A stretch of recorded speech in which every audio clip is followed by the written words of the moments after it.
कुछ मित्र आग्रह करते हैं कि क्या पढ़ना ठीक रहेगा, बुक्स सजेस्ट करिए। तो मैंने कुछ बुक सजेस्ट की, कुछ मैंने जो यूट्यूब पे कुछ चैनल हैं, जैसे भिक्खु बोधि का चैनल है,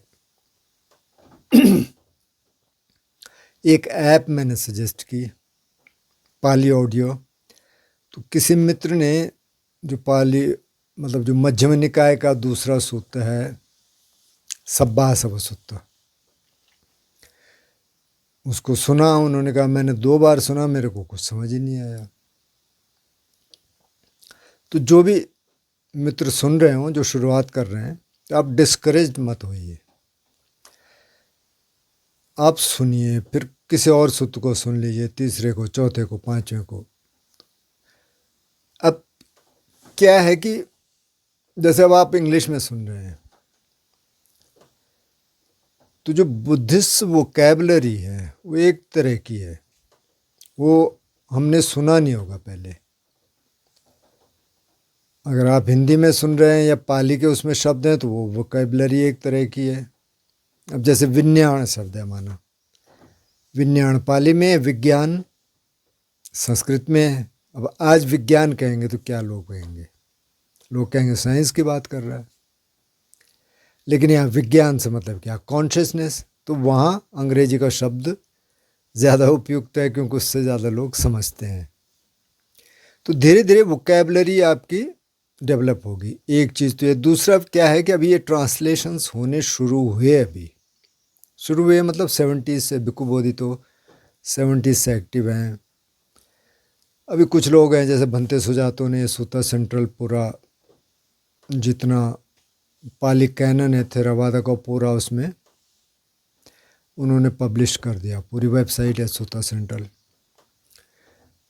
तो अब भंते सुजातो की वोकैबुलरी और भंते भिक्खु बोधि की वोकैबुलरी में फ़र्क है। जैसे एक उदाहरण मैं आपको देता हूँ।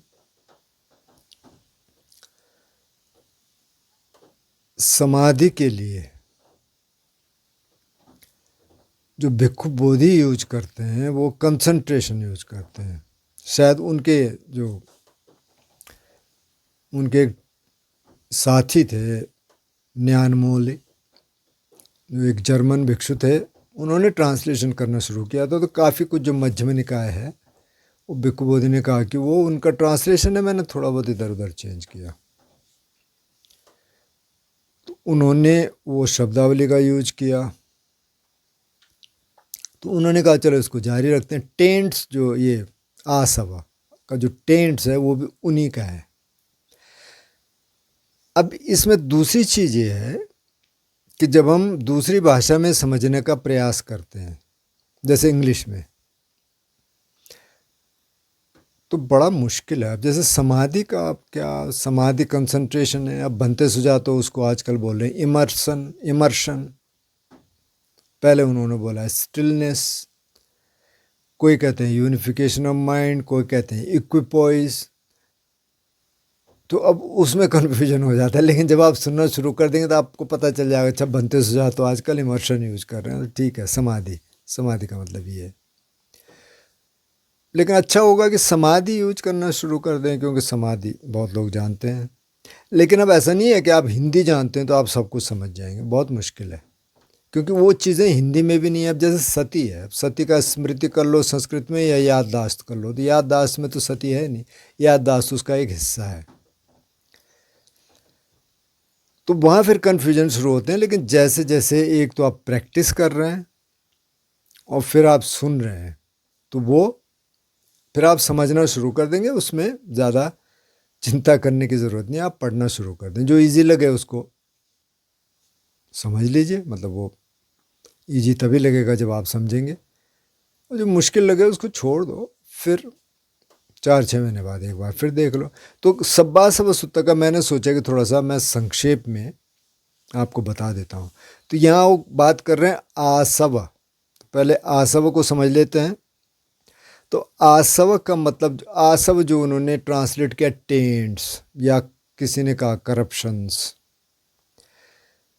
तो बुद्ध कहते हैं तीन आसव हैं, कामासव, भवासव और अविज्ञासव। अब आसव का क्या है? अब जैसे जो आयुर्वेद का जिनको थोड़ा बहुत पता होगा, मेडिसिन लेते होंगे, तो उसमें आसव आते हैं, द्राक्षासव, अंगूर आसव। तो उनका एक लिक्विड रहता है, मतलब उस चीज़ का वो उसका निकाल के, सत्व निकाल के उसका लिक्विड बनाते हैं, उसको आसव बोलते हैं, मतलब एक लिक्विड है। तो वो कहते हैं कि जैसे अब काम वासना जागी तो एक तरह का आसव बहने लगा शरीर में। तो उन्होंने अंग्रेजी में कुछ उसको इनफ्लो कहते हैं, कुछ आउटफ्लो कहते हैं, मतलब कुछ फ्लो होने लग गया, कुछ बहने लग गया। जैसे काम वासना के संदर्भ में आप एकदम से उसको महसूस कर सकते हैं, पूरी बॉडी में वो सब कुछ आ जाता है, वो सारी संवेदनाएं आ जाती हैं। न्यूरोलॉजी की भाषा में बोलेंगे तो वो न्यूरॉन्स के नेटवर्क एक्टिव हो जाते हैं। जैसे ही कोई थॉट आया, या जैसे आपने आँख से कोई रूप देखा, कान से कोई शब्द सुना, नाक से कुछ सूंघा, तो एक्टिव हो गया, वो न्यूरॉन्स के नेटवर्क एक्टिव हो गए, ऐसे समझ लें आप आसव को। क्रोध आया तो उस दूसरी तरह के नेटवर्क एक्टिव हो गए, लोभ आया तो दूसरी तरह के नेटवर्क आ गए।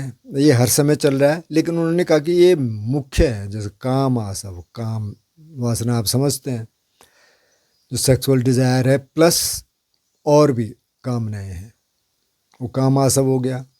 भवासव मतलब, भवासव बुद्ध कहते हैं कि वो सोचता है कि मैं पहले जन्म में क्या था, पहले क्या रहा हूँगा, अगले जन्म में क्या बनूँगा, ये क्या क्या है, मैं कहाँ जाऊँगा। तो उन्होंने कहा ये भवासव है, मतलब उसकी सोच रहा, तो उस तरह के नेटवर्क, न्यूरॉन के नेटवर्क हावी हो जाएंगे। और अविद्या सब, अविद्या का मतलब इग्नोरेंस। तो अविद्या तो सब में है, काम क्रोध लोभ मोह सब में है अविद्या, मोह है ही अविद्या, लेकिन बाकी सब में अविद्या है। तो उस तरह के नेटवर्क हावी हो जाते हैं। अविद्या और भव को समझना थोड़ा मुश्किल है, काम आसव को हम समझ सकते हैं। लेकिन अब जो ये सुत्त है, सब्बा सब सुत्त, इसमें ये सिर्फ इसकी बात नहीं कर रहे हैं, इसमें तो सारे डिफाइलमेंट्स की बात कर रहे हैं, जितने भी करप्शंस हैं, जितने भी अवगुण हैं, जितने भी काम क्रोध लोभ मोह और भी जो इस कैटेगरी में नहीं आते, जैसे क्रूरता है, भय है। अब भय को कहाँ रखेंगे, देखना पड़ेगा, शायद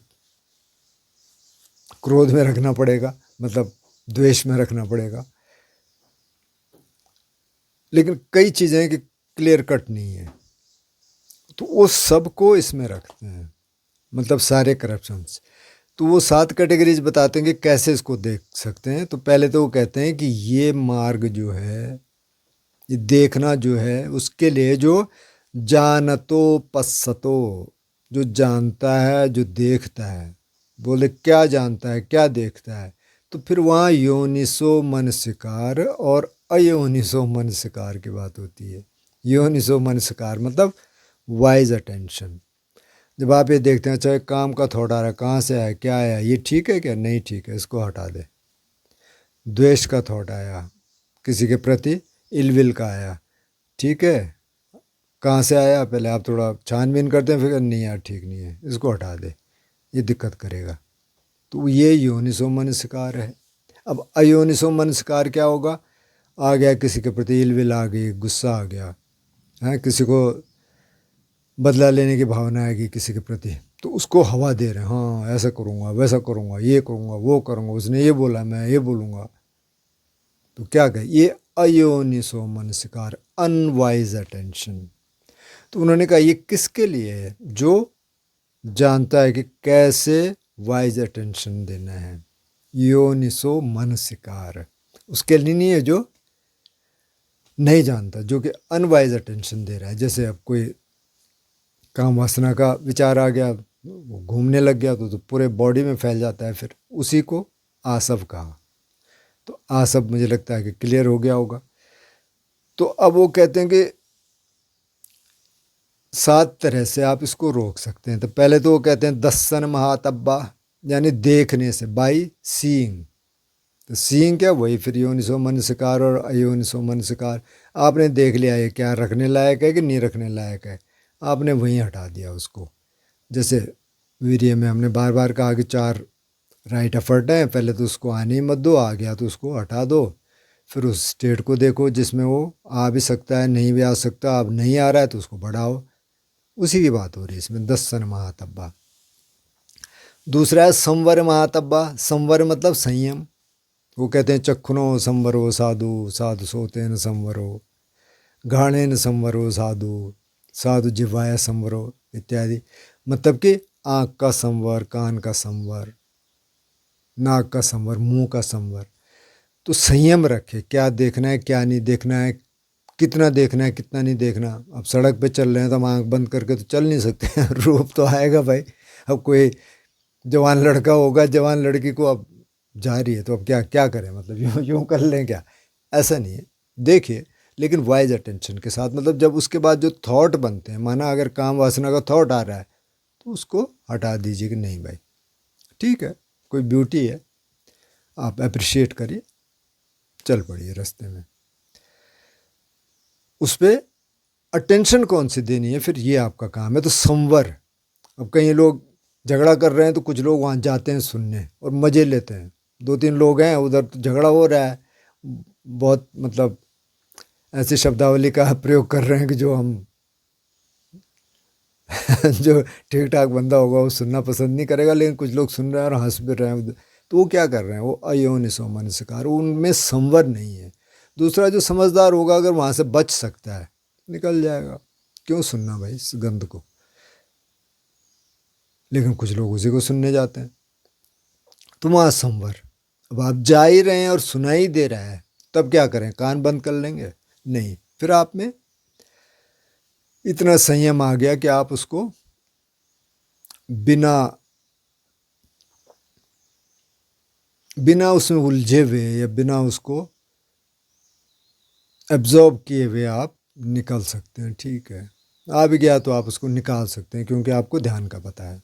तो ये संवर हो गया। पटिसेवन बाय यूजिंग। अब यूजिंग वो क्या कहते हैं कि भाई जो कपड़े हैं, जो मेडिसिन है, जो खाना है, जो रहना है, ये सिर्फ जिंदा रहने के लिए है। मतलब ठीक ठाक रहना है, खाना भी ठीक खाना है, कपड़े भी ठीक पहनने हैं, सब कुछ ठीक है। अब ये तो भिक्षुओं के लिए था ना, ये जो सूत्र दिया गया भिक्षुओं के लिए दिया गया, तो वो तो मिनिमम में रहते हैं। लेकिन आम आदमी भी तो 47 को ऐसे समझ लें कि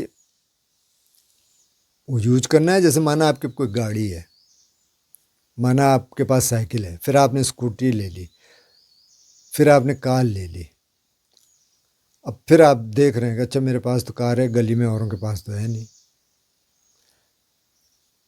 या औरों के पास भी कार है तो उस आपने बढ़िया वाली ले ली, 10 लाख वाली, 15 लाख वाली, आजकल तो पता नहीं करोड़ों की भी हैं शायद कारें तो फिर आप दिखा रहे हैं लोगों को, मतलब आपके अंदर ही आ रहा है, अरे देखो मेरे पास कितना बढ़िया कार है, मेरे पास कितना बढ़िया घर है।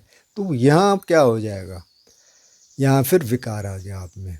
आप यूज कर रहे हैं ठीक है, 1 करोड़ की गाड़ी भी है, दिक्कत क्या है, ठीक है, अच्छा है, उसमें कुछ सुविधाएं होंगी, गारंटी होगी।